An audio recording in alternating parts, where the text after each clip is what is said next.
ಭಾಗವತ ಸಾರೋದ್ಧಾರ 77ನೇ ಶ್ಲೋಕ.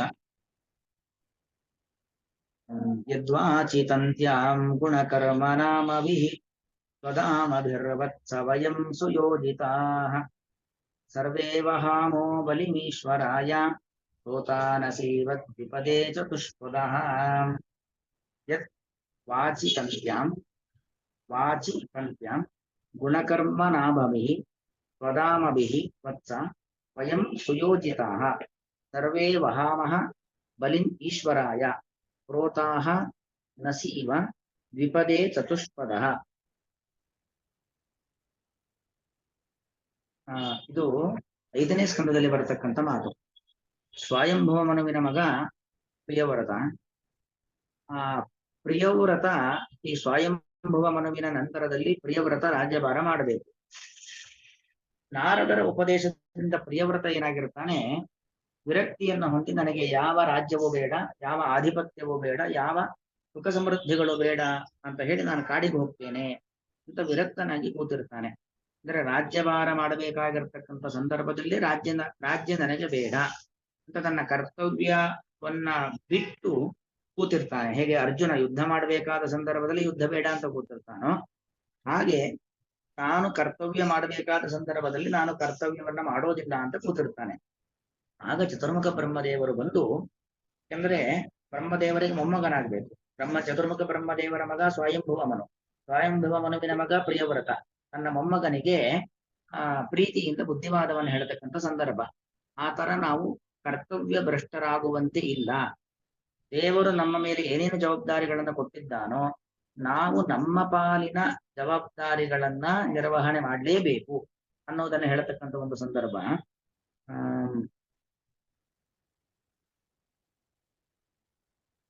ನಿಮಿಷ.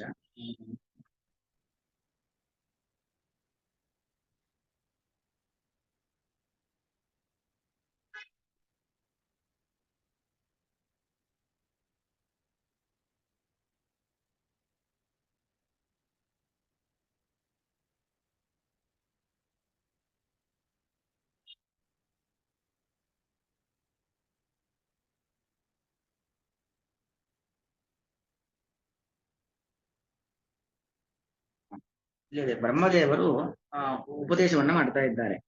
ಈ ನೀನು ರಾಜ್ಯಭಾರ ಮಾಡೋದಿಲ್ಲ ಅಂತ ಹೇಳಿ ನೀನು ಹಿಂದೆ ಸರಿತಿದ್ಯಾ, ಆದ್ರೆ ಇದು ತಪ್ಪು. ನಾವು ಭಗವಂತನ ಒಂದು ಇಚ್ಛೆಗೆ ಅನುಗುಣವಾಗಿ ಬ್ರಾಹ್ಮಣನಾಗಿಯೋ, ಕ್ಷತ್ರಿಯನಾಗಿಯೋ, ವೈಶ್ಯನಾಗಿಯೋ, ಶೂದ್ರನಾಗಿಯೋ ಹುಟ್ಟಿದ್ದೇವೆ. ಮತ್ತು ಏನೇನಾಗಿದ್ದೀವೋ, ಗಂಡಾಗಿಯೋ ಹೆಣ್ಣಾಗಿಯೋ ಏನೇನಾಗಿದ್ದೀವೋ ನಾವು, ಅಲ್ಲಿ ಒಂದು ಕರ್ಮದ ಬಂಧ ಅಂತ ಇರುತ್ತೆ. ಆ ಕರ್ಮದ ಬಂಧನವನ್ನ ನಾವು ಅದೊಂದು ಬ್ರಹ್ಮಾರ್ಪಣ ಬುದ್ಧಿಯಿಂದಾಗಿ, ಅದೊಂದು ಭಗವಂತನ ಪೂಜೆ ಎಂಬತಕ್ಕಂಥ ಭಾವನೆಯಿಂದಾಗಿ ನಾವು ನಮ್ಮ ಪಾಲಿನ ಕರ್ತವ್ಯಗಳನ್ನ ಮಾಡಲೇಬೇಕು. ಅದು ಕೊಡ್ತಕ್ಕಂಥ ಉದಾಹರಣೆ ಏನು ಅಂತ ಹೇಳಿದ್ರೆ, ಈಗ ಒಂದು ಎತ್ತು, ಒಂದು ಬಂಡಿಗೆ ಕಟ್ಟಲ್ಪಟ್ಟಂತ ಒಂದು ಎತ್ತಿನ ಬಂಡಿಯಲ್ಲಿ ಇರತಕ್ಕಂಥ ಎತ್ತು, ಆ ಬಂಡಿಯಲ್ಲಿ ಇದ್ದಂತ ಸಾಮಗ್ರಿಗಳನ್ನ ತನ್ನ ಸ್ವಾಮಿಗೆ ತಲುಪಿಸ್ಲೇಬೇಕಲ್ವಾ? ಅದು ಆ ಎತ್ತಿನ ಒಂದು ಕೆಲಸ. ಹಾಗೆ ನಮ್ಮ ಬೆನ್ನು ಅಂದ್ರೆ ಎತ್ತಿನ ಬೆನ್ನಿಗೆ ಒಂದು ಬಂಡಿಯನ್ನ ಕಟ್ಟಿ ಅಲ್ಲೊಂದಷ್ಟು ಸಾಮಗ್ರಿಗಳನ್ನು ತುಂಬಿಸಿ ಅದನ್ನ ತಲುಪಿಸ್ಬೇಕಾದ ಜಾಗಕ್ಕೆ ತಲುಪಿಸ್ಬೇಕಾದ ಜವಾಬ್ದಾರಿ ಎತ್ತಿನ ಮೇಲಿದೆ. ಅದೇ ರೀತಿಯಲ್ಲಿ ನಮ್ಮ ಬೆನ್ನಿನ ಮೇಲೂ ಕೂಡ ಭಗವಂತ ನಮ್ಮನ್ನಿವತ್ತೇನು ಮಾಡಿದ್ದಾನೋ ಆ ಒಂದು ಜವಾಬ್ದಾರಿ, ಅದನ್ನ ಸರಿಯಾಗಿ ಪರಿಪಾಲಿಸಿ ಎಂಬತಕ್ಕಂಥ ಜವಾಬ್ದಾರಿಯನ್ನು ನಮ್ಮ ಬೆನ್ನಿನ ಮೇಲೆ ಕೊಟ್ಟು ದೇವರು ಕಳಿಸಿದ್ದಾನೆ. ನಾವು ಅದನ್ನ ಗುರಿ ಮುಟ್ಟಿಸ್ಲೇಬೇಕು. ಅಂದ್ರೆ ದೇವರಿಗೆ ಅದನ್ನ ಸಮರ್ಪಣೆ ಮಾಡಲೇಬೇಕು. ಒಂದು ಎತ್ತು ತನ್ನ ಸ್ವಾಮಿಗೆ ತನ್ನ ಬೆನ್ನ ಹಿಂದೆ ಇದ್ದಂತ ಸಾಮಗ್ರಿಗಳನ್ನ ಹೇಗೆ ತೆಗೆದುಕೊಂಡು ಹೋಗಿ ತಲುಪಿಸುತ್ತೋ, ಹಾಗೆ ನಮಗೆ ಇರತಕ್ಕಂಥ ಕರ್ತವ್ಯದ ಜವಾಬ್ದಾರಿಗಳನ್ನ ನಾವು ದೇವರಿಗೆ ಅರ್ಪಣೆ ಮಾಡಲೇಬೇಕು. ಕರ್ತವ್ಯ ಭ್ರಷ್ಟರಾಗುವಂತೆ ಇಲ್ಲ. ನಮ್ಮ ಪಾಲಿನ ಕರ್ತವ್ಯಗಳನ್ನು ಸಮರ್ಥವಾಗಿ ನಿರ್ವಹಣೆ ಮಾಡುವ ಮೂಲಕವಾಗಿ ಭಗವದ್ ಆರಾಧನೆಯನ್ನ ಮಾಡಬೇಕು ಅನ್ನೋದು ಇದರ ಒಟ್ಟು ಅಭಿಪ್ರಾಯ. ಅದನ್ನ ಇಲ್ಲಿ ಬ್ರಹ್ಮದೇವರು ವತ್ಸ ಅಂತ ತನ್ನ ಮೊಮ್ಮಗನಿಗೆ, ಯಾಕಂದ್ರೆ ಮೊಮ್ಮಗನಾದ್ರಿಂದ ಪ್ರೀತಿಯಿಂದ ಸಂಬೋಧನೆಯನ್ನು ಮಾಡ್ತಾ ಇದ್ದಾರೆ. ವತ್ಸ ಅಂದ್ರೆ ಮಗುವೆ ಅಂತ ಸಂಬೋಧನೆಯನ್ನ ಮಾಡಿ ಹೇಳ್ತಕ್ಕಂಥ ಮಾತು. ಯದ್ವಾಚಿ ತಂತ್ಯಾಂ ಅಂದ್ರೆ ಯಸ್ಯ ವಾಕು ಯದ್ವಾಕು ತಸ್ಮಿನ್ ಯದ್ವಾಚಿ. ಯಾವ ಭಗವಂತನ ಮಾತಿನಲ್ಲಿ, ಬರೀ ಮಾತಲ್ಲ, ಮತ್ತು ವಾಕೆಂಬ ಒಂದು ತಂತಿ.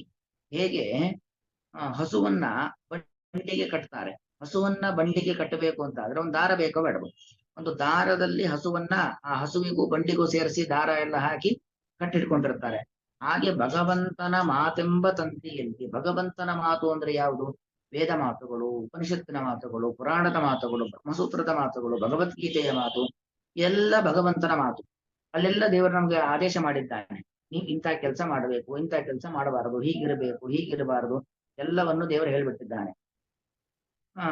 ಅಂದ್ರೆ ಒಂದು ಹಸುವನ್ನ ಯಾವ ರೀತಿಯಲ್ಲಿ ಒಂದು ಬಂಡಿಗೆ ತಂತಿಯ ಮೂಲಕವಾಗಿ, ಅಂದ್ರೆ ಒಂದು ರಜ್ಜುವಿನ ಹಗ್ಗದ ಮೂಲಕವಾಗಿ ಕಟ್ತಾರೋ, ಹಾಗೆ ಭಗವಂತ ಸೃಷ್ಟಿ ಮಾಡಿರುವಂತಹ ಜಗತ್ತು, ಅಲ್ಲಿ ಇರುವಂತಹ ವೇದೋಪನಿಷತ್ತುಗಳು, ಪುರಾಣಗಳು ಎಂತಕ್ಕಂತ ಒಂದು ತಂತಿ, ಅದೇ ಒಂದು ರಜ್ಜು, ಅದೇ ಒಂದು ಹಗ್ಗ. ಅದರ ಮೂಲಕವಾಗಿ ನಾವೆಲ್ಲರೂ ಕೂಡ ಗುಣಕರ್ಮ ನಾಮಭಿಹಿ ಸ್ವಧಾಮಭಿಹಿ ವಯಂ ಸುಯೋಜಿತಾ. ಗುಣಕರ್ಮ ನಾಮಭಿಹಿ, ಗುಣಕರ್ಮ ನಾಮ ಅಂದ್ರೆ ಆಯಾಯ ವ್ಯಕ್ತಿಯ ಯೋಗ್ಯತೆಗೆ ಅನುಗುಣವಾಗಿ ಅವನಲ್ಲಿ ಗುಣಗಳು, ಸತ್ವಗುಣ, ರಜೋಗುಣ, ತಮೋಗುಣ. ಸತ್ವಗುಣಕ್ಕೆ ಅನುಗುಣವಾಗಿ ಸಾತ್ವಿಕ ಕಾರ್ಯ, ಅವನಲ್ಲಿ ಇರತಕ್ಕಂಥ ರಜೋಗುಣಕ್ಕೆ ಅನುಗುಣವಾಗಿ ರಾಜಸ ಕಾರ್ಯ, ಅವನಲ್ಲಿ ಇರತಕ್ಕಂಥ ತಮೋಗುಣಕ್ಕೆ ಅನುಗುಣವಾಗಿ ತಾಮಸ ಕಾರ್ಯ. ಹಾಗೆ ಗುಣ ಮತ್ತು ಕರ್ಮ, ಗುಣಕ್ಕೆ ಅನುಗುಣವಾಗಿ ಕರ್ಮ ಅಲ್ವಾ? ಸತ್ವಗುಣ ಇದ್ರೆ ಸತ್ವ ಕರ್ಮ, ರಜೋಗುಣ ಇದ್ರೆ ರಾಜಸ ಕರ್ಮ. ಹೀಗೆ ಆಯಾಯ ವ್ಯಕ್ತಿಯಲ್ಲಿ ಇರತಕ್ಕಂಥ ಗುಣಗಳು, ಆ ಗುಣಕ್ಕೆ ಅನುಗುಣವಾಗಿರ್ತಕ್ಕಂಥ ಕರ್ಮ, ಅದಕ್ಕೊಂದೊಂದು ಹೆಸರು. ಅದು ಒಳ್ಳೆಯ ಕೆಲಸ, ಅದು ಕೆಟ್ಟ ಕೆಲಸ, ಅದು ಮಾಡಬೇಕಾದ ಕೆಲಸ, ಮಾಡಬಾರ್ದು, ಹೀಗೆಲ್ಲ ಒಂದಷ್ಟು ಹೆಸರುಗಳು. ಅಥವಾ ಇನ್ನೊಂದು ಅರ್ಥವು ಕೂಡ ಹೇಳ್ತಾರೆ ವ್ಯಾಖ್ಯಾನಗಾರರು, ಗುಣಕರ್ಮ ನಾಮಗಳು. ಗುಣ ಅಂತ ಹೇಳಿದ್ರೆ ಅಲ್ಲಿ ನಮಗೆ ಏನು, ನಮ್ಮ ನಮ್ಮ ಸ್ವಭಾವಕ್ಕೆ ಅನುಗುಣವಾಗಿ ಒಂದೊಂದು ನಮ್ಮಲ್ಲಿ ಗುಣಗಳಿರ್ತವೆ. ಬ್ರಾಹ್ಮಣ, ಕ್ಷತ್ರಿಯ, ವೈಶ್ಯ, ಶೂದ್ರ ಎಂಬುದಾಗಿ. ಬೌದ್ಧಿಕ ಸಾಮರ್ಥ್ಯ ಜಾಸ್ತಿ ಇದ್ದವರು ಬ್ರಾಹ್ಮಣ, ದೈಹಿಕ ಸಾಮರ್ಥ್ಯ ಇದ್ದು ಮತ್ತೊಬ್ಬರನ್ನ ರಕ್ಷಣೆ ಮಾಡತಕ್ಕಂಥ ಸಾಮರ್ಥ್ಯ ಇದ್ದವನು ಕ್ಷತ್ರಿಯ, ವ್ಯಾಪಾರ ವಹಿವಾಟನ್ನ ಮಾಡುವಂತ ಸಾಮರ್ಥ್ಯ ಇದ್ದವನು ವೈಶ್ಯ, ಸೇವಾ ಧರ್ಮ, ಸೇವಾ ಮನೋಭಾವವನ್ನು ಹೊಂದಿರತಕ್ಕಂಥವನು ಶೂದ್ರ. ಹೀಗೆ ಇದು ಗುಣ. ಆ ಗುಣಕ್ಕೆ ಅನುಗುಣವಾಗಿರ್ತಕ್ಕಂಥ ಕರ್ಮ. ಬ್ರಾಹ್ಮಣ ಗುಣ ಅವನಲ್ಲಿ ಇತ್ತು ಅಂತ ಆದ್ರೆ ಅದಕ್ಕೊಂದು ಕರ್ಮ, ಅಧ್ಯಯನ, ಅಧ್ಯಾಪನ, ಯಜನ, ಯಾಜನ, ದಾನ, ಪ್ರತಿಗ್ರಹ. ಷಟ್ಕರ್ಮನಾಗಿ ಬ್ರಾಹ್ಮಣ ಇರಬೇಕು. ಅದಕ್ಕೊಂದು ನಾಮ. ಆ ನಾಮ ಏನು? ಅವನನ್ನ ಬ್ರಾಹ್ಮಣ ಎಂಬುದಾಗಿ ಗುರುತಿಸ್ತಕ್ಕಂಥದ್ದು. ಹಾಗೆ ದೈಹಿಕವಾದ ಸಾಮರ್ಥ್ಯ ಜಾಸ್ತಿ ಇದ್ದು ಮತ್ತೊಬ್ಬರನ್ನ ಕಾಪಾಡ್ಲಿಕ್ಕಾಗತ್ತೆ, ದೇಶ ಸಂರಕ್ಷಣೆ ಮಾಡ್ಲಿಕ್ಕಾಗತ್ತೆ ಅಂತ ಆದ್ರೆ ಆ ಒಂದು ಗುಣ ಆ ವ್ಯಕ್ತಿಯಲ್ಲಿ ಇದೆ. ಆ ಗುಣಕ್ಕನುಗುಣವಾಗಿರ್ತಕ್ಕಂಥ ಕರ್ಮ, ಆ ಕರ್ಮ ಮಾಡತಕ್ಕಂಥ ವ್ಯಕ್ತಿಗೆ ಒಂದು ಹೆಸರು. ಹಾಗೆ ವೈಶ್ಯ, ಹಾಗೆ ಶೂದ್ರ. ಈ ಗುಣ ಕರ್ಮ ನಾಮಗಳಿಂದಾಗಿ, ಗುಣಕರ್ಮ ನಾಮಗಳೆಂಬ ಸ್ವಧಾಮಭಿಹಿ, ಸ್ವಧಾಮ, ಸ್ವಧಾಮ, ಧಾಮ ಶಬ್ದಕ್ಕೆ ಹಗ್ಗ ಅಂತ ಅರ್ಥ. ಧಾಮ ಶಬ್ದಕ್ಕೆ ಹಗ್ಗ. ತನ್ನ ಅಂದ್ರೆ ಸ್ವತಂತ್ರನಾಗಿರ್ತಕ್ಕಂಥ ಭಗವಂತ, ಅವನಿಂದ ನಿರ್ಮಾಣವಾಗಿರ್ತಕ್ಕಂಥ ಧಾಮಗಳಿಂದಾಗಿ, ಹಗ್ಗಗಳಿಂದಾಗಿ, ಭಗವಂತನಿಂದ ನಿರ್ಮಿಸಲ್ಪಟ್ಟಂತ ಧಾಮಗಳು ಅಂದ್ರೆ ಹಗ್ಗಗಳಿಂದಾಗಿ, ವಯಂ ಸುಯೋಜಿತಾ, ನಾವು ಚೆನ್ನಾಗಿ ಯೋಜಿತಾ ಅಂದ್ರೆ ಬಂಧನಕ್ಕೊಳಗಾಗಿದ್ದೇವೆ. ಹೇಗೆ ಒಂದು ಎತ್ತು ಅಥವಾ ಒಂದು ಹಸು ಒಂದು ಬಂಡಿಯಲ್ಲಿ ಆ ಒಂದು ಹಗ್ಗದ ಮೂಲಕವಾಗಿ ಬಂಧಿತವಾಗತ್ತೋ, ಹಾಗೆ ಇವತ್ತು ಹುಟ್ಟಿ ಭೂಮಿಯ ಮೇಲೆ ಇರತಕ್ಕಂಥ ನಾವೆಲ್ಲರೂ ಕೂಡ ನಮ್ಮ ಗುಣಗಳು, ನಮ್ಮ ವರ್ಣಾಶ್ರಮಗಳು, ನಮ್ಮ ಸ್ವಭಾವಗಳು, ಅದಕ್ಕನುಗುಣವಾಗಿರ್ತಕ್ಕಂಥ ಕರ್ಮಗಳೆಂಬ ಬಂಧನದಲ್ಲಿ ನಾವು ಬಂಧಿತರಾಗಿದ್ದೇವೆ. ನಮ್ಮ ಪಾಲಿನ ಕರ್ಮದಿಂದ ನಾವು ವಿಯುಕ್ತರಾಗುವಂತೆ ಇಲ್ಲ. ನಾನು ಏನೂ ಮಾಡದೆ ಭಿಕ್ಷೆ ಬೇಡ್ಕೊಂಡು ಕೂತಿರ್ತೇನೆ ಅಂತ ಅರ್ಜುನ ಹೇಳುವಂತೆ ಇಲ್ಲ. ವಯಂ ಸುಯೋಜಿತಾ. ಬೇರೆ ಬಂಧ ಅಂತ ಆದ್ರೆ ಬಿಡಿಸ್ಕೊಂಡ್ ಬಿಡ್ಬಹುದು, ಆದರೆ ಇದು ಭಗವಂತ ಸ್ವಧಾಮ, ಸ್ವತಂತ್ರನಾಗಿರ್ತಕ್ಕಂಥ ಭಗವಂತ ನಿರ್ಮಾಣ ಮಾಡಿರುವಂತಹ ಹಗ್ಗ, ಧಾಮ, ಅದರಿಂದ ನಾವು ಬಂಧಿತರಾಗಿರುವಂಥದ್ದು. ಅದನ್ನ ಬಿಡಿಸ್ಬೇಕಾದವನು ಯಾರು ಕಟ್ ಹಾಕಿದ್ದಾನೋ ಭಗವಂತ, ಅವನೇ ಬಿಡಿಸ್ಬೇಕು ಹೊರತು ನಾವು ಬಿಡಿಸ್ಕೊಳ್ಳುವಂತೆ ಇಲ್ಲ. ಅದಕ್ಕೆ ಬರೀ ಯೋಜಿತಾ ಅಲ್ಲ, ಸುಯೋಜಿತಾ. ಒಬ್ಬೊಬ್ಬರಿಗೆ ಒಂದೊಂದು ಕೆಲಸದ ಜವಾಬ್ದಾರಿಯನ್ನ ಭಗವಂತ ಕೊಟ್ಟುಬಿಟ್ಟಿದ್ದಾನೆ. ಅವನು ಯೋಜಕನಾಗಿ ನಮಗೆ ಕೊಟ್ಟಿದ್ದಾನೆ. ಅವನ ಯೋಜನೆಯಲ್ಲಿ ಯೋಜಿತರಾದವರು ನಾವು. ನಮಗೆಲ್ಲರಿಗೂ ಕೂಡ ಒಂದೊಂದು ಕರ್ಮದ ಜವಾಬ್ದಾರಿಗಳು ಎಲ್ಲವೂ ಕೂಡ ಇದ್ದಾವೆ. ಸರ್ವೇ ವಹಾಮಹ ಬಲಿಂ ಈಶ್ವರಾಯ. ವಯಂ ಸರ್ವೇ, ನಾವೆಲ್ಲರೂ ಕೂಡ, ಸರ್ವೇ ಅನ್ನೋದು ಸರ್ವಃ ಸರ್ವೋ ಸರ್ವೇ ಬಹುವಚನ, ವಯಂ ಸರ್ವೇ ನಾವೆಲ್ಲರೂ ಕೂಡ ಈಶ್ವರಾಯ ಬಲಿಂ ಮಹಾಮಹ, ವಹ ಪ್ರಾಪಣೆ, ನಾವು ನಮ್ಮ ಪಾಲಿನ ಕರ್ತವ್ಯಗಳನ್ನ ಮಾಡುವ ಮೂಲಕವಾಗಿ ಈಶ್ವರಾಯ ಭಗವಂತನಿಗೆ ಬಲಿ ಅಂದ್ರೆ ಏನು? ಅವನ ಆರಾಧನೆ, ಅವನಿಗೆ ಪೂಜೆ ಪುನಸ್ಕಾರಗಳನ್ನ ಸ್ವಕರ್ಮಣ ತಮಭ್ಯರ್ಥ ಸಿದ್ಧಿಂ ವಿಂದತಿ ಮಾನವಃ, ಕೃಷ್ಣ ಹೇಳಿದ್ದಾನಲ್ವಾ, ಸ್ವಕರ್ಮಣ ಸ್ವವಿಹಿತ ಕರ್ಮ ಸ್ವಭಾವಕ್ಕೆ ಅನುಗುಣವಾದ ಕರ್ಮ ಅದನ್ನ ನಾವು ಮಾಡುವ ಮೂಲಕವಾಗಿ ತಮ್ ಅಭ್ಯರ್ಚ್ಯ ಆ ಭಗವಂತನನ್ನ ಪೂಜಿಸೋಣ ಅಂತ ಗೀತೆಯಲ್ಲಿ ಹೇಳ್ತಾನಲ್ವಾ ಆ ಅಭಿಪ್ರಾಯ. ಸರ್ವೇ ವಹಾಮಹ ಈಶ್ವರಾಯ ಬಲಿ. ಬಲಿ ಅಂದ್ರೆ ನಾವು ಭಗವಂತನಿಗೆ ಅರ್ಪಣೆ ಮಾಡುವಂಥದ್ದು. ನಾವು ಅಂದ್ಕೊಳ್ತೇವೆ ದೇವರಿಗೆ ಅಗ್ನಿಯಲ್ಲಿ ಕೊಟ್ಟಂತಹ ಆಹುತಿ ಅಥವಾ ದೇವರ ಮುಂದೆ ಇಟ್ಟಂತಹ ಹಣ್ಣು ಹಂಪಲು ಇದು ಮಾತ್ರ ದೇವರ ನೈವೇದ್ಯ ಅಂತ. ಖಂಡಿತವಾಗಿ ಅದು ಮಾತ್ರ ದೇವರ ನೈವೇದ್ಯ ಅಲ್ಲ. ದೇವರ ನೈವೇದ್ಯ ನಮ್ಮ ಪ್ರತಿಯೊಂದು ಕ್ರಿಯೆಯೂ ಕೂಡ ನಮ್ಮ ನಮ್ಮ ಪಾಲಿನ ಕರ್ತವ್ಯಗಳನ್ನ ಭಗವಂತನಿಗೆ ಕೃಷ್ಣಾರ್ಪಣ ಮಸ್ತು ಅಂತ ಅರ್ಪಣೆ ಮಾಡೋದು ಕೂಡ ದೇವರಿಗೆ ಬಲಿ, ದೇವರಿಗೆ ನೈವೇದ್ಯ. ಬಲಿ ಅಂದ್ರೆ ನೈವೇದ್ಯ ಅಂತ ಅರ್ಥ. ಈಗ ಭಗವಂತನಿಗೆ ಬಲಿಯನ್ನ ಅರ್ಪಣೆ ಮಾಡೋಣ. ಬ್ರಹ್ಮಾರ್ಪಣಂ ಬ್ರಹ್ಮಹವಿ ಬ್ರಹ್ಮಾಗ್ನೋ ಬ್ರಹ್ಮಣಾಹುತು ಬ್ರಹ್ಮಣಾಹುತಂ ಬ್ರಹ್ಮೈವ ತೇನ ಗಂತವ್ಯಂ ಬ್ರಹ್ಮಕರ್ಮ ಸಮಾಧಿನಾಯಕು ಅಂತೆ ಎಲ್ಲವನ್ನು ಕೂಡ ಭಗವಂತನಿಗೆ ಅರ್ಪಣೆಯನ್ನ ಮಾಡೋಣ. ಹಾಗಾಗಿ ನಾವೆಲ್ಲರೂ ಕೂಡ ವಯಂ ಸರ್ವೇ ನಾವೆಲ್ಲರೂ ಕೂಡ ದ್ವಿಪ ಚತುಷ್ಪದ ಚತುಷ್ಪದ ನಸಿ ಇವ. ಚತುಷ್ಪಾದ ಅಂದ್ರೆ ಅರ್ಥ ಏನು? 4 ಕಾಲು ಇರ್ತಕ್ಕಂಥ ಒಂದು ಎತ್ತು. ಅದು ಕುದುರೆ ಆಗ್ಬೋದು, ಎತ್ತಾಗ್ಬೋದು. ಯಾಕಂದ್ರೆ ಬಂಡಿಗಳು ಕುದುರೆ ಬಂಡಿ, ಒಂಟೆ ಬಂಡಿ, ಎತ್ತಿನ ಬಂಡಿ, ಕತ್ತೆ ಬಂಡಿ, ಬೇರೆ ಬೇರೆ ತರ ಬಂಡಿಗಳು ಇರ್ತವೆ. ಅದಕ್ಕೆ 4 ಪಾದಗಳ ಒಂದು ಪ್ರಾಣಿ ಅದು ವಿಪದೇ ಇವ. ಚತುಷ್ಪದ ವಿಪದೇ ಇವ. ನಸಿ ಅಂದ್ರೆ ವಯಂ ಸರ್ವೇ ನಸಿ ಪ್ರೋತಾಹ. ನಸಿ ಅಂದ್ರೆ ನಾಸಿಕಾಯಾಮ್, ನಾಸಿಕ ಮೂಗಿನಲ್ಲಿ, ಪ್ರೋತಾಹ ಶಬ್ದಕ್ಕರ್ಥ ಏನು? ಬಂಧಿಸಲ್ಪಟ್ಟಿದ್ದೇವೆ. ಪ್ರೋತಾಹ ಚತುಷ್ಪದ ಇವ. ಬಂಧಿಸಲ್ಪಟ್ಟಂತ 4 ಕಾಲಿನ ಪ್ರಾಣಿಗಳಂತೆ, ಒಂದು ಎತ್ತೋ ಒಂದು ಕುದುರೆಯೋ ಅದರಂತೆ ವಿಪದೇ ಬಲಿಂ ಮಹಾಮಹ. ವಿಪದೇ ಆ 4 ಕಾಲಿನ ಪ್ರಾಣಿ ಏನ್ ಮಾಡತ್ತೆ? ತನ್ನ ಒಡೆಯ, ತನ್ನ ಯಜಮಾನ, 2 ಕಾಲಿನ ವ್ಯಕ್ತಿ ಅಲ್ವಾ? ಯಾವತ್ತೂ ಕೂಡ ಮನುಷ್ಯರು 2 ಕಾಲು, ಪ್ರಾಣಿಗಳಿಗೆ ಮಾತ್ರ 4 ಕಾಲು. 4 ಕಾಲಿನ ಪ್ರಾಣಿಯೂ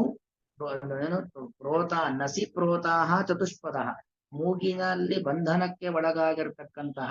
ಈಗ ಮೂಗುದಾರ ಹಿಡಿದು ಕಟ್ಟಿದ್ರೆ ಮಾತ್ರ ಸರಿಯಾದ ದಾರಿಯಲ್ಲಿ ಹೋಗುತ್ತೆ, ಇಲ್ಲಿದ್ರೆ ಎಲ್ಲೆಲ್ಲೋ ಹೋಗ್ಬಿಡತ್ತೆ. ಹಾಗೆ ಭಗವಂತನೂ ಕೂಡ ನಮ್ಮನ್ನ ಮೂಗುದಾರ ಹಾಕಿ ಕಟ್ಟಿಟ್ಟಿದ್ದಾನೆ. ಆ 4 ಕಾಲಿನ ಪ್ರಾಣಿ ಏನ್ ಮಾಡುತ್ತೆ?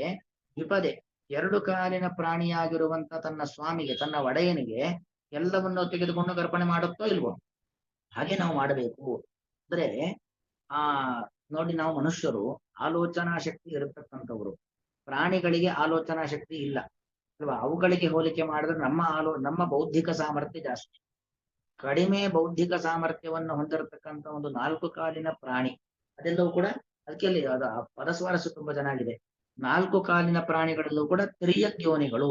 ತಿರ್ಯಕ್ ಯೋನಿ ಅಂದ್ರೆ ಅಡ್ಡ, ಅವುಗಳು ತಿಂದಂತ ಅನ್ನ ಅಡ್ಡ ಹೋಗುವಂಥದ್ದು. ಅಂದ್ರೆ ಅವುಗಳಿಗೆ ಅದಕ್ಕೆ ಪ್ರಾಣಿ ಅಂತ ಕರೆಯೋದು. ಪ್ರಾಣವನ್ನ ಧಾರಣೆ ಮಾಡೋದು ಮಾತ್ರ ಅವುಗಳ ಜೀವನದ ಗುರಿ ಅಲ್ವಾ? ನಮಗೆ ತಿನ್ನುವಂತ ಹುಲಿ ಬಂತು, ಸಿಂಹ ಬಂತು, ಎದುರು ಓಡ್ತಾವೆ. ಹಸಿವಾಯ್ತು ತಿಂತಾವೆ, ಆಯಾಸವಾಯ್ತು ಒಂದ್ ಕಡೆ ಮಲಗ್ತಾವೆ. ಅಂತೂ ಪ್ರಾಣ ಧಾರಣೆಯನ್ನ ಮಾಡ್ತಕ್ಕಂಥ ಕೇವಲ ಪ್ರಾಣಿಗಳು, 4 ಕಾಲಿನ ವ್ಯಕ್ತಿಗಳು. ಅವುಗಳೇ ಹೀಗೆ ತಮ್ಮ ಜವಾಬ್ದಾರಿಯನ್ನು ನಿರ್ವಹಣೆ ಮಾಡ್ತಾರೆ. ಅಂದಮೇಲೆ ನಾವು ಮನುಷ್ಯರು ಆಲೋಚನಾ ಶಕ್ತಿಯನ್ನು ಬಳಸಿಕೊಂಡು ನಮ್ಮ ಪಾಲಿನ ಕರ್ತವ್ಯವನ್ನು ಮಾಡಬೇಕೋ ಬೇಡವೋ? ಮಾಡಲೇಬೇಕು. ಹಾಗಾಗಿ ನಾನು ಈ ರಾಜ್ಯಭಾರ ಮಾಡೋದಿಲ್ಲ ಅಂತ ಹೇಳಿ ವಿಮುಖನಾಗುವಂತೆ ಇಲ್ಲ. ನೀನು ನಿನ್ನ ಪಾಲಿನ ಕರ್ತವ್ಯವನ್ನ ಮಾಡಲೇಬೇಕು ಅನ್ನೋದು ಬ್ರಹ್ಮದೇವರು ಹೇಳತಕ್ಕಂಥ ಮಾತಿನ ಅಭಿಪ್ರಾಯ. ಅದಕ್ಕೆ ಸ್ವಲ್ಪ ವ್ಯಾಖ್ಯಾನ ಮಾಡ್ತೀನಿ. ಏವಂ ಮುಚುಕುಂದ ಮಹಾರಾಜೇನ ವಿರಾಗ ಏವ ಆಶಾಸಿತ. ಕೃಷ್ಣನ ಮುಂದೆ ನಿಂತಂತ ಮುಚುಕುಂದ ರಾಜ ಅವನು ವಿರಕ್ತಿಯನ್ನೇ ಬಯಸಿದ. ಇತಿ ವಿರಾಗ ಏವ ಆಶಾಸಿತ. ಆಶಾಸಿತ ಅಂದ್ರೆ ಆಸೆ ಪಡ್ತು, ಆಸೆಯನ್ನು ಪಟ್ಟ, ವಿರಕ್ತಿಯನ್ನೇ ಬಯಸಿದ. ಇತಿ ತತ್ರ ಅವಹಿತೈಹಿ ಭಾವ್ಯಂ. ಹಾಗಾಗಿ ನಾವು ವಿರಕ್ತಿಯ ಬಗ್ಗೆ ಯಾವತ್ತೂ ಕೂಡ ತಲೆಬಾಗಿ ವಿರಕ್ತಿಯನ್ನು ಸ್ವೀಕಾರ ಮಾಡಬೇಕು. ಇತಿ ಅಭಿದಾಯ. ಹೀಗೆ ಹೇಳಿ ಅದುನ ಪ್ರಿಯೋವ್ರತ ಮಹಾರಾಜಸ್ಯ ಆಚಾರಮಪಿ ನಿದರ್ಶಯತಿ. ಪ್ರಿಯೋವ್ರತ ಮಹಾರಾಜ ಅವನು ಹೇಗಿದ್ದ, ಅವನಿಗೇನು ಉಪದೇಶವಾಯಿತು ಅದೆಲ್ಲವನ್ನು ಕೂಡ ಇಲ್ಲಿ ತೋರಿಸಿಕೊಡ್ತಾ ಇದ್ದಾರೆ. ಪ್ರಿಯವ್ರತ ಅಂದ್ರೆ ಸ್ವಯಂಭವ ಮನುವಿನ ಮಗ, ಅದನ್ನ ಇಲ್ಲಿ ತೋರಿಸಿಕೊಡ್ತಾ ಇದ್ದಾರೆ. ಶ್ಲೋಕದ ಅನ್ವಯ ಹೇಳಿಬಿಡ್ತೀನಿ. ಇನ್ನೂ ವ್ಯಾಖ್ಯಾನ ತುಂಬಾ ಇದೆ ಇದಕ್ಕೆ. ಉಳಿದ ವ್ಯಾಖ್ಯಾನವನ್ನ ಮುಂದಿನ ಪಾಠದಲ್ಲಿ ನೋಡೋಣ.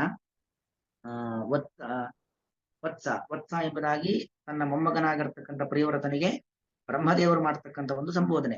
ಮಗುವೆ, ಯದ್ವಾಚಿ ತಂತ್ಯಾಂ ಯದ್ವಾಚಿ ಯಾವ ಭಗವಂತನ ಮಾತೆಂಬ, ವೇದ ಉಪನಿಷತ್ತು ಪುರಾಣಗಳೆಂಬ ಮಾತೆಂಬ ತಂತ್ಯಾಂ ಹಗ್ಗದಲ್ಲಿ ಗುಣಕರ್ಮ ನಾಮಭಿ ಆಯಾಯ ವ್ಯಕ್ತಿಯ ಸ್ವಭಾವಕ್ಕೆ ಅನುಗುಣವಾಗಿರುವಂತಹ ಆಯಾಯ ವ್ಯಕ್ತಿಯ ಗುಣ ಅಂದ್ರೆ ಸತ್ವಗುಣ, ರಜೋಗುಣ, ತಮೋಗುಣ, ಅದಕ್ಕನುಗುಣವಾಗಿರತಕ್ಕಂಥ ಕರ್ಮ. ಆ ಕರ್ಮಕ್ಕೊಂದೊಂದು ಹೆಸರು. ಅಥವಾ ಗುಣ ಅಂದ್ರೆ ಬ್ರಾಹ್ಮಣ, ಕ್ಷತ್ರಿಯ, ವೈಶ್ಯ ಅಂತಕ್ಕಂತಹ ಗುಣ, ಅದಕ್ಕನುಗುಣವಾಗಿರತಕ್ಕಂಥ ಕೆಲಸ, ಅದಕ್ಕೊಂದು ಹೆಸರು. ಈ ಇವುಗಳಿಂದಾಗಿ ಸ್ವಧಾಮಭಿ ಸ್ವತಂತ್ರನಾದ ಭಗವಂತನ ನಿಯಂತ್ರಣದಲ್ಲಿ ಇರುವಂತಹ ಧಾಮಗಳಿಂದ, ಹಗ್ಗಗಳಿಂದ, ಅಂದ್ರೆ ಸ್ವತಂತ್ರನಾದ ಭಗವಂತ ಅವನ ಕೈಯಲ್ಲಿ ಇರುವಂತಹ ಧಾಮಭಿ ಹಗ್ಗಗಳಿಂದಾಗಿ ವಯಂ ನಾವೆಲ್ಲರೂ ಕೂಡ ಸುಯೋಜಿತ ಚೆನ್ನಾಗಿ ಕಟ್ಟಲ್ಪಟ್ಟಿದ್ದೇವೆ. ಸರ್ವೇ ವಯಂ ಸರ್ವೇ ನಾವೆಲ್ಲರೂ ಕೂಡ ಈಶ್ವರಾಯ ಮೊದಲಿಗೆ ಹೇಳ್ಕೊಳ್ಳೋಣ. ವಯಂ ಸರ್ವೇ ನಾವೆಲ್ಲರೂ ಕೂಡ ನಸಿ ಪ್ರೋತಾಹ ಚತುಷ್ಪದ ಇವ ನಸಿ ಮೂಗಿನಲ್ಲಿ, ಪ್ರೋತಾಹ ಬಂಧಿಸಲ್ಪಟ್ಟಂತಹ, ಚತುಷ್ಪದ ಇವ ನಾಲ್ಕು ಕಾಲಿನ ಪ್ರಾಣಿಯಂತೆ, ನಾಲ್ಕು ಕಾಲಿನ ಪ್ರಾಣಿಯು ಚತುಷ್ಪದ ನಾಲ್ಕು ಕಾಲಿನ ಪ್ರಾಣಿಯು ವಿಪದೇ ಇವ ತನ್ನ ಸ್ವಾಮಿಯಾಗಿರುವಂತಹ ಎರಡು ಕಾಲಿನ ಮನುಷ್ಯನಿಗೆ ಹೇಗೋ ಹಾಗೆ ನಾವೆಲ್ಲರೂ ಕೂಡ ಈಶ್ವರಾಯ ಭಗವಂತನಿಗೆ ಬಲಿಂ ವಹಾಮಹ ಬಲಿಯ ಅರ್ಪಣೆಯನ್ನು ಮಾಡೋಣ. ಬಲಿಯ ಅರ್ಪಣೆಯನ್ನು ಮಾಡೋದು ಅಂತ ಹೇಳಿದ್ರೆ ನಾವು ಭಗವಂತನಿಗೆ ನಮ್ಮ ಪಾಲಿನ ಕರ್ತವ್ಯವನ್ನ ಸಮರ್ಪಣೆ ಮಾಡೋಣ. ನಾವು ಕರ್ತವ್ಯ ವಿಮುಖರಾಗುವುದು ಬೇಡ ಅನ್ನೋದು ಅಭಿಪ್ರಾಯ.